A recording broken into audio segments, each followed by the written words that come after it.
چې قصر منځ کله شروع کیږي یعنی څومره سفر سړی وکړي نو قصر کولی شي. په بخاري کې حدیث ته د حضرت عبدالله ابن عباس رضی الله تعالی عنهما ابن عباس رضی الله عنهما فرمایي چې موږ به په 48 میل کې د سفر منځ کوو. 12 برید راغلی دی، یو برید 4 میل دی، نو 12 4 48 لہذا 48 میل. نو 48 میل نه تقریبا 76 کیلومتر راځي. 76 کیلومتر چې سړی کله مزل کوي سفر کوي نو دا به د سفر منځ کوي.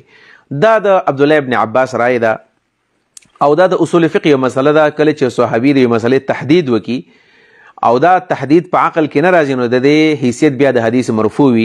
د دې مطلب دا چې دا تحدید به د نبی علیه الصلاۃ والسلام نه اورېدلی وي. پاتې شو دا خبره، پاتې شو دا مسله چې عام طور زمونږ د اهل حدیث ورونه خدا مسله کوي چې کله سړی په سفر باندې وځي، او دا رای د مولانا مودودي رحمه الله هم ده چې کله یو سړی په سفر باندې وځي او دا ځان ته مسافر وي نو د دې لپاره داسې څه حد زماني نشته دی او نو له حد مکاني شته چېرې څومره میل کې به سړی مونځ کوي. نو دغه هم د اهل حدیثو رای ده، هغې ته موږ ګمراهي نه وایو.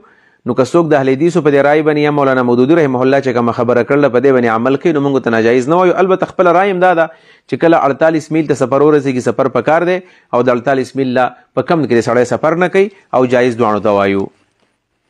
یو ملګري تپوس کړی دی امام په پینټ شرټ کې مونځ ورکولی شي او که نه، او مونځ پسې کېږي او که نه کېږي. جواب دا دی چې په پینټ شرټ کې مونځ سړی ځان لم کېږي او په امام پسې هم کېږي. په دې فیسبوکونو باندې دا خبره ما اورېدلې ده چې د بعضې خلکو نه دا تپوس شوی دی چې کله امام پینټ او شرټ اغوستي آیا په ده پسې مونځ کېږي او که نه کېږي او د ده مونځ کېږي که نه کېږي.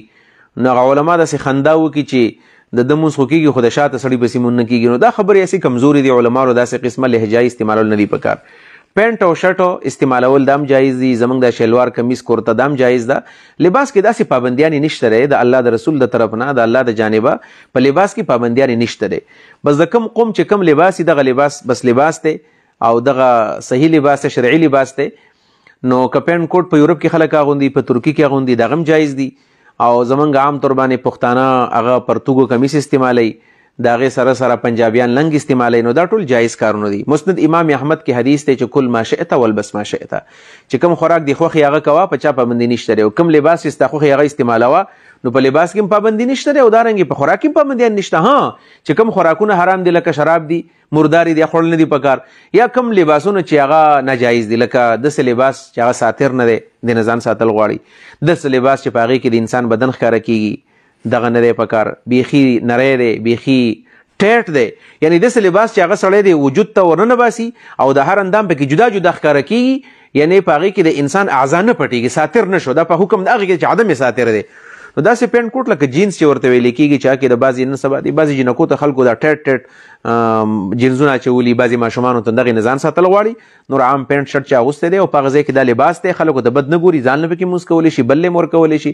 او زمونږ د علاقې ځان له یو رواج دی چې دلته کې د علما کرامو پټکی دی او دا شرواني ده او جبه ده وغیره، او دا زمونږ خپل علاقایي دستورونه دي د اسلام او د شریعت په دې کې پابندیانې نشته دی.